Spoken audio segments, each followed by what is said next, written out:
Migration statistics are really important for informing policy. It's very satisfying to see that the expertise that you gain from research actually has a useful application.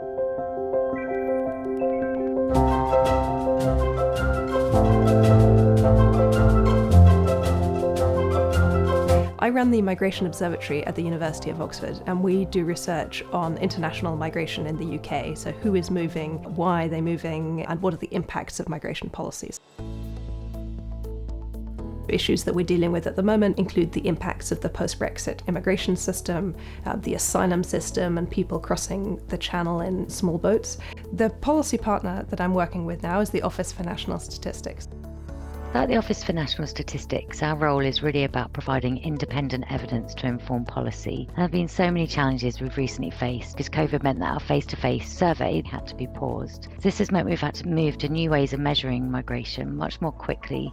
And also migration patterns have been rapidly changing. You've had Brexit, COVID, which has meant that people are perhaps migrating in a different way.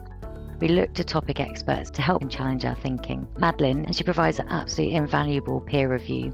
We critique some of the methodologies, we look through the data and see if there are possible anomalies that might need to be corrected. One of the projects that we worked on involved assessing the accuracy of data that we have about migrant populations in the UK. And that's really important if you want to understand whether there are particular migrant groups who might need more support integrating into the labour market. We need those accurate data sources in order to understand how to target policy interventions. Working with researchers, we can be really confident that decisions that affect our country in many different ways are truly based on the best evidence available. The relationship with the Office for National Statistics built up over many years, and I think initially just started with I got in touch actually asking for advice about some statistics that I didn't understand. When we had more informal exchanges, I then started to be able to help them with some of the challenges that they face as well.